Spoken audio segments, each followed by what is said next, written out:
But when the boat comes in, you can move the van down onto the wall.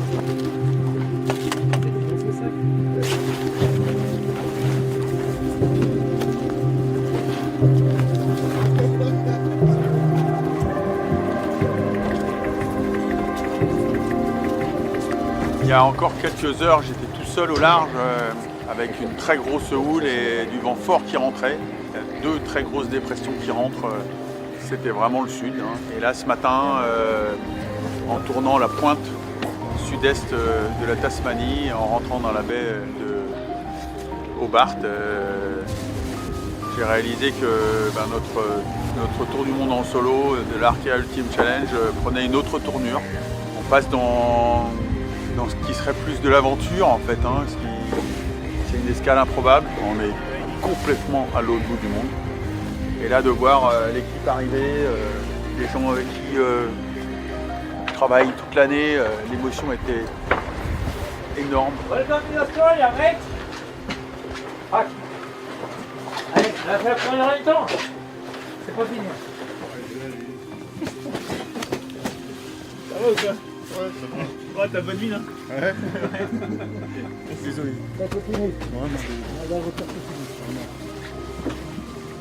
bien bonjour. Ça va, mon chat? Ça va? Ouais, ça va. En sécurité, c'était plus viable.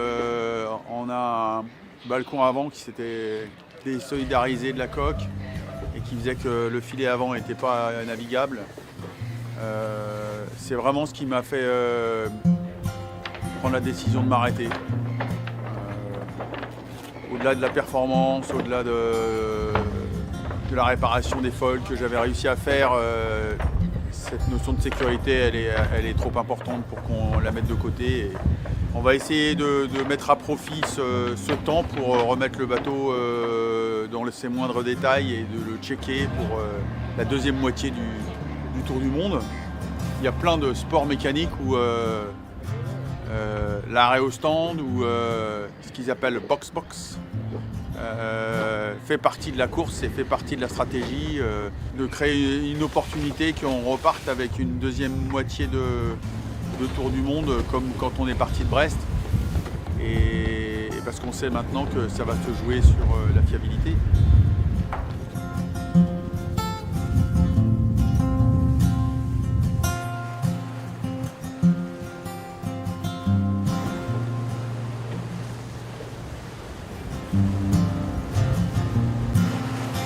C'est sûr, je préférerais être au large à débouler à 35 nœuds. Je vais pas, ça c'est clair. Le compétiteur est là, mais le compétiteur est là aussi pour s'adapter et en faire quelque chose. C'est tout sauf baisser les bras. Bienvenue en Tasmanie. Merci. En français, je ne sais pas. Bienvenue. Fantastique.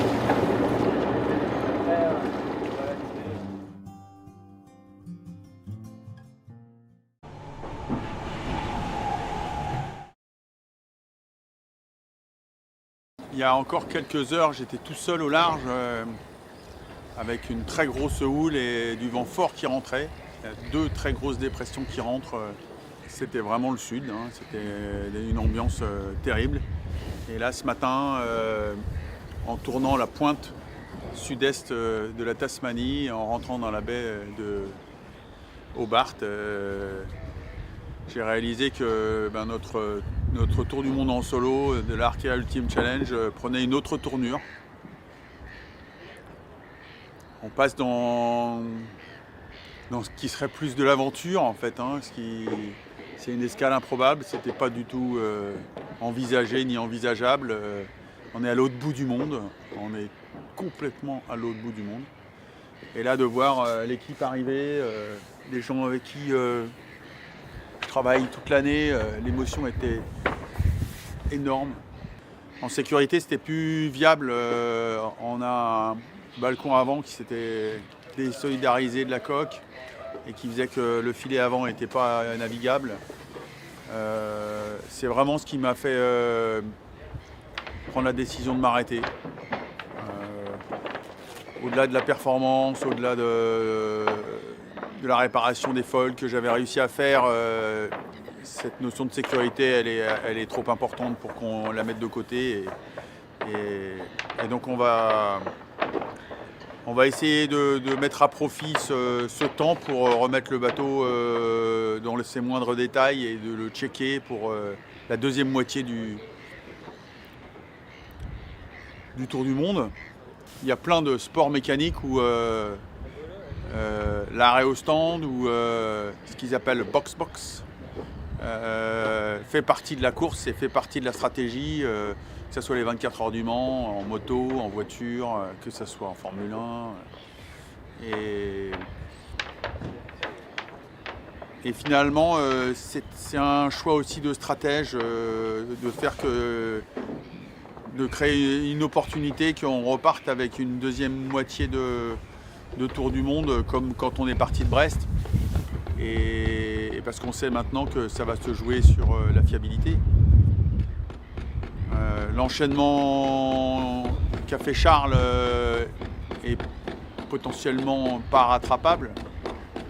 Là, on était finalement bord à bord avec Armel. Donc c'est sur ces sujets-là que ça va se jouer. Donc on essaye d'avoir une attitude finalement ou de rester complètement dans la course, de rester complètement dans l'état d'esprit de l'Arkea Ultimate Challenge et de mettre à profit cet arrêt en Tasmanie pour envisager la suite, pour envisager cette course qui va continuer à avoir des rebondissements, qui va continuer à avoir son lot de rire, de joie, de pleurs. C'est sûr, hein, je préférerais être au large à débouler à 35 nœuds. Hein, je vais pas, ça c'est clair. Hein, le compétiteur est là, mais le compétiteur est là aussi pour s'adapter et en faire quelque chose. Il y a forcément de l'amertume, il y a forcément des si et des... Mais il n'y a pas de détresse, il n'y a pas de... C'est tout sauf baisser les bras. But when the boat comes in, you can move the van down onto the wharf. Ok. Yeah. C'était dans son sac. Il pensait.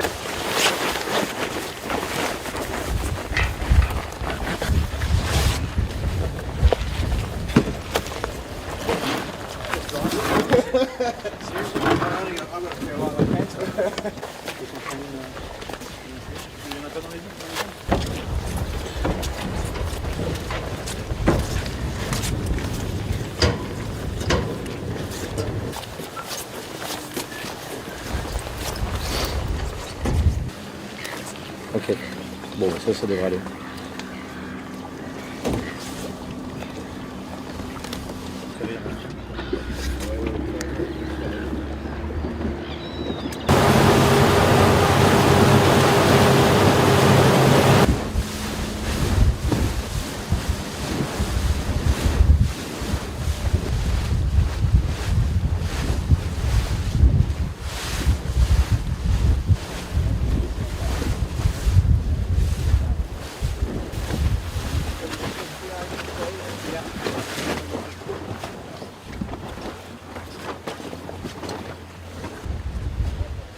Welcome to Australia, mate. Hack. Allez, on a fait la première mi-temps. C'est pas fini. Bravo. Allez encore. Ça va ou quoi? Ouais, ça va. Ouais, t'as bonne mine, hein? Ouais. C'est cool. C'est bon les OP, Salut. Allez.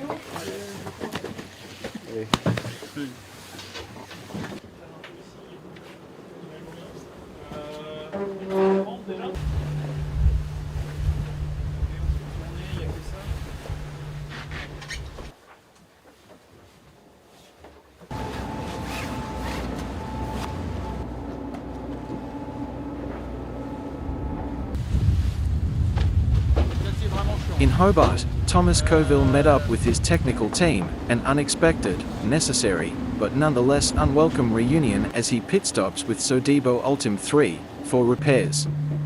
Here I am completely on the other side of the world, says the skipper in a poignant video, and here I am meeting up with my team with whom I work with all year round.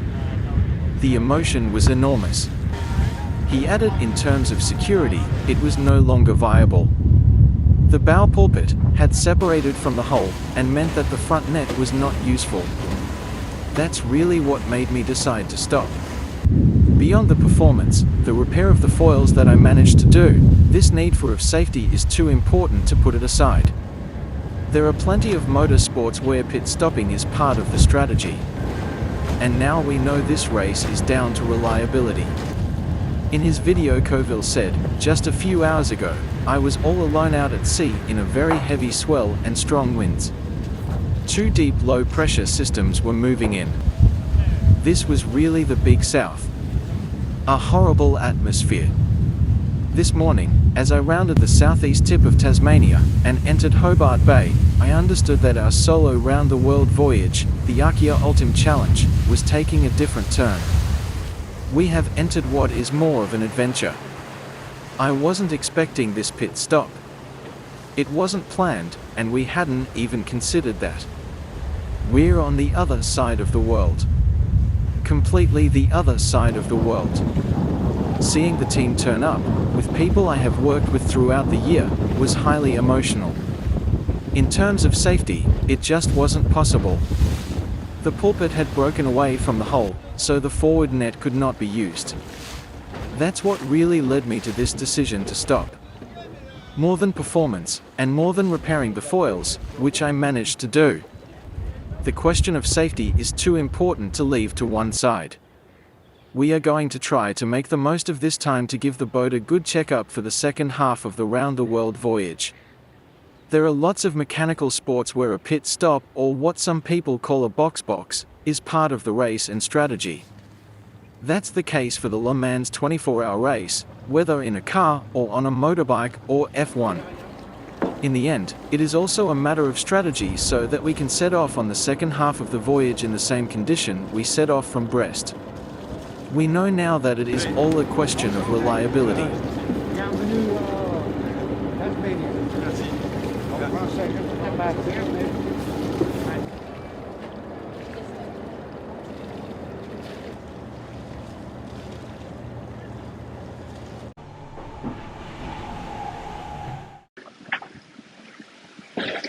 En pleine nuit, dans l'océan Pacifique, par 50 sud. Et là c'est improbable.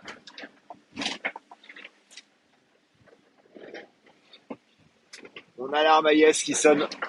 AIS, c'est un système qui détecte les bateaux autour, par ondes, VHF. Ici, j'ai jamais croisé personne. Et il y a un bateau. Et en fait, ce bateau, il est en course. C'est un bateau, un Swan 53 Sterna.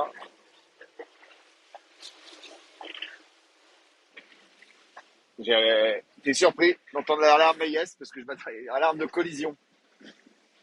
On avait nos routes qui se croisent et ils passent pas loin de moi. Et j'ai pensé que c'était une blague. Et non, il y a bien un des concurrents, un pur hasard. Voilà, bon bah lui il est à 8 nœuds, moi je suis à 35 nœuds, mais... Donc je serai au Cap Horn avant lui, j'espère. Voilà, bonne soirée. Je vais essayer de les contacter à la VHF, mais ça répond pas beaucoup. C'est une course où ils naviguent à l'ancienne, ils n'ont pas le droit à aucun élément. Ils ont l'AIS, mais pour émettre, mais ils savent pas, eux ils peuvent pas me voir, ils n'ont pas d'ordinateur pour me voir, donc ils savent pas que je suis là. Donc on va voir s'ils font la veille VHF. Et je pense que ça va être tout. Voilà.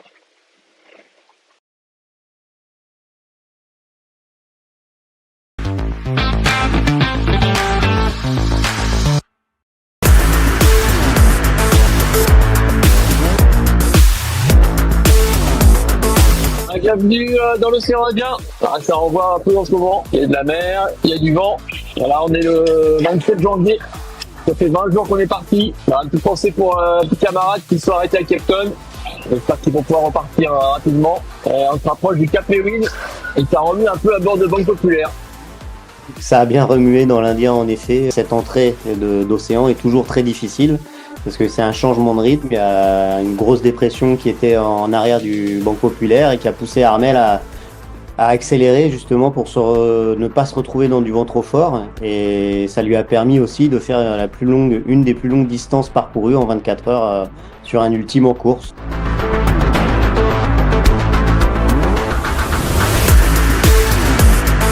Bienvenue à bord de la Banque Populaire, on approche du Cap Lewin, deuxième cap sur 3 de ce tour du monde. On est à mi-course, direction la Nouvelle-Zélande. La météo est pas facile les prochains jours. Il y a du mauvais temps qui s'annonce sur la route là, donc on va voir un petit peu la trajectoire qu'on va prendre.